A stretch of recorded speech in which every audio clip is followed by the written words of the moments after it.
uploading your first design to Redbubble. So now your artist account is set up. You can add your first design. Click on your profile icon, which by now should be your avatar if you've watched my artist account setup video, and if you haven't, I'll link it at the end so you can catch up. Click Add New Work. Select Upload New Work on the left-hand side. And as a bonus, at the end of this video, I'm going to show you how to add further designs in a fraction of the time it takes to do this first one. Choose your design from your files. Your image will appear in the box on the left. Under this box, as you can see, you can change the background colour. If you would like the default background colour on most of your products to be white, leave it at the Pantone colour hex code, hashtag FFFFFF. But if you'd like to change it, simply click on it and select the background colour you prefer. Perhaps one of your own brand colours maybe. Most of the products available have a further option to individually change the background colour, but certainly not all of them. Add your design's title, tags and description. Again, if your designs are to remain private for your own use, you do not need to give this too much attention. But if you are likely to open them up for sale generally, make them appealing and searchable using relevant keywords. Add at least 15 tags if you're openly selling, and no more than the Redbubble maximum of 50. Scroll down and you'll see your design loading onto a gallery of product previews. Ping, ping, ping. Under each product image, you will see two boxes, Edit and Disabled or Enabled. If they're set to disabled, click them to enable them as required. Tip: if you're openly selling your merchandise, I recommend making every single product enabled, except perhaps the jigsaw, unless your design covers the whole area, in which case enable this too. Just because you don't like a certain product, miniskirt, doesn't mean your potential customers won't. You can return to these products and edit or disable them at any time. So on the first box, standard print clothing, click Edit. Another box is going to open up underneath. You're going to be unlikely to want to replace the image for this particular product. Next, you can see all the clothing styles available and choose whether you would like the design printed on the front or the back. Now this is purely for the first image your potential customers will see. They do have the choice to select to have the print on the front or the back themselves. Select the colour that your image looks best against. This will be the setting that Redbubble uses for t-shirt, etc. mock-ups, the images they're going to show. Your design will be available to purchase on all the colours, regardless of which you choose here though. Use the slider to change the size of your design image on the pictured t-shirt. Make sure it's not too far from or too close to the neck of the shirt, and all of the design is within those dotted lines. Generally, large prints look best 4 fingers width down from the neck, and small breast prints tend to go on the left-hand side.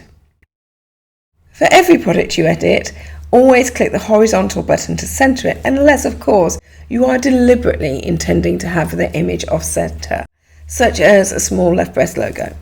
So let's carry on. To the left of the grid you're working in, you're going to see 2 small tabs. Select the lower one, which has a tick in a box. Here you can change your markup percentages for these specific products, and there are also 3 extra items that you need to make available manually by clicking on the boxes. These are children's items, so don't select them if you're adding adult content. On further products, this tab sometimes has a settings cog instead of a tick. You can also change your mock-up percentages for all your products in the account settings tab, by the way. I'll cover that later. Click the red Apply Changes panel. Follow the same procedure with the rest of the products. They'll have less options to amend than this first one that includes many different product variations. If you're already happy with the size of the image and positioning on a product, you don't even need to go in to edit that one. Work your way through methodically, product by product. On some items, your design might look a little lost. For these, you might want to choose to turn it into a pattern. Where this is available, you will see 3 small stars. for example in the sleeveless tops. And these are products where all over print is an option. Click on Choose Pattern and you can select No Pattern, Regular Grid or Offset Grid. Use the slider to reduce the size of your image and you're going to see the patterns start to appear. You can change the background colour to a custom colour for that individual item only without it altering any of the other products. Again, this is because it's an AOP product, all over print. When you reach mugs, let's think about this more carefully. If you scroll through Redbubble, you will see quite a few occasions where the artist has simply centered the image. But who wants a mug with the design on opposite the handle? Instead, let's nip back into our design software, Canva in my case, and create a custom size canvas of 2700 by 1120 pixels, or alternatively, you can resize your original design like this.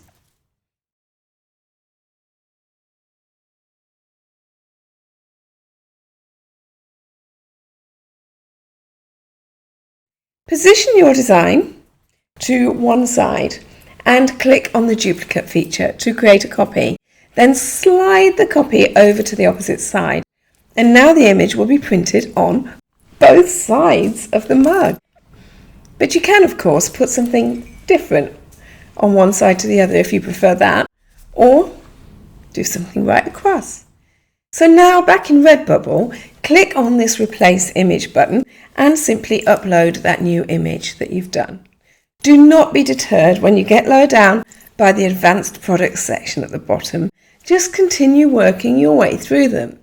For the fitted mask in Advanced Products, I tend to either use Replace Image and use the one that I did for mugs so that it features on both sides of that mask, or otherwise just reduce the original one to fit on either the left or the right. But ensure the image does not extend over the edges of the cutout darts, or those areas are going to be hidden when it's sewn up. Now, once you're happy with the sizing and positioning of all the products, be patient, go through them methodically. Check the tick boxes in the section at the bottom. Media, design and illustration covers most images. Collections. You can create collections in your account settings to help customers find your designs and products. You also have the facility to choose a featured collection, which will always appear at the top of your Redbubble store. Now, this is something you can set up at a later time if you prefer, probably when you've got more designs. Default product in your shop. Choose which product you would like to showcase as your primary product. Usually I'd recommend the t-shirt, mug, mask or sticker because they're really good sellers, but really it's totally up to you. And you can leave it as optimized, but don't be surprised when you're browsing through and come across your least favorite product or the one that your design doesn't really suit. Every item that you enabled will be available. The default product in your shop selection is purely to pick which one is the main product listing. Who can view this work?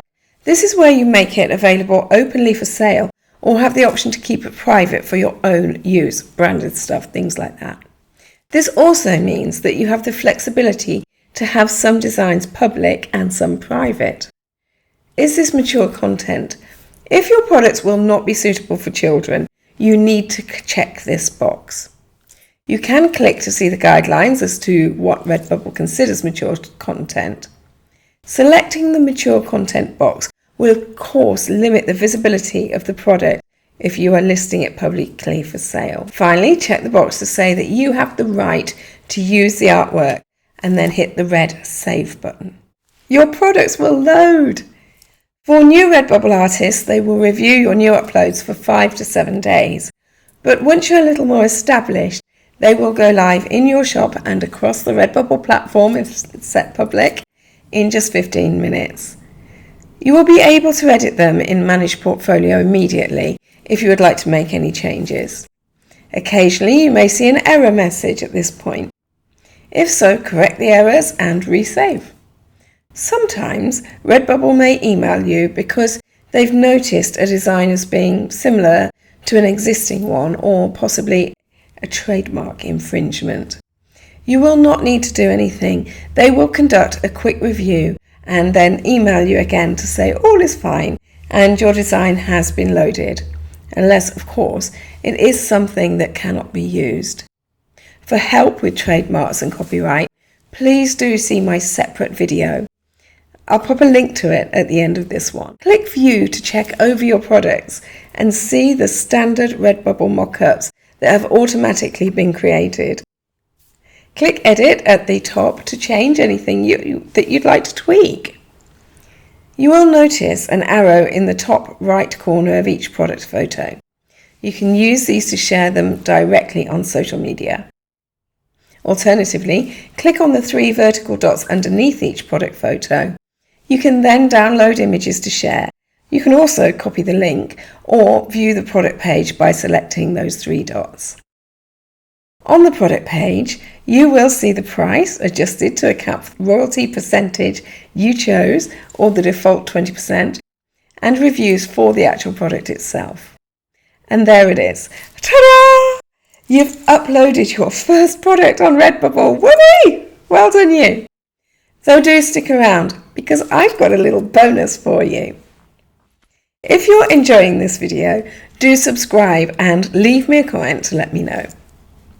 So how about that bonus, Joe? Well, you can add further designs.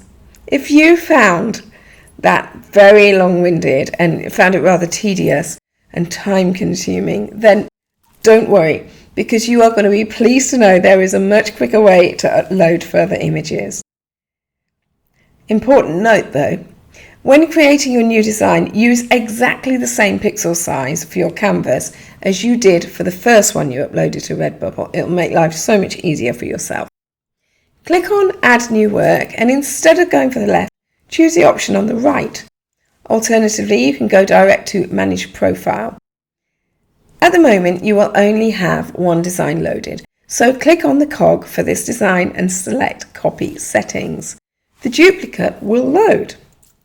Click on the Replace All Images button and choose your new image from your files. Change the background color if necessary and edit the title, tags and description as required.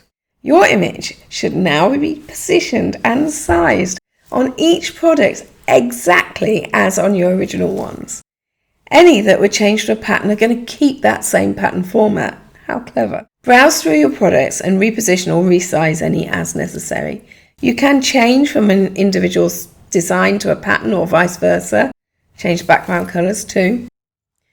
You will need to create a new mug design though, and use the Replace Image feature again for the mug if you did that before. If you'd like to duplicate one of your designs and then keep the same image but a different background color, so say you want it in pink and in blue, follow the same process as above, but you are still going to need to replace the image, replace all images, even though you just choose the same image as before. Then alter the default background color as required. You will need to tick the box at the bottom again and press Save.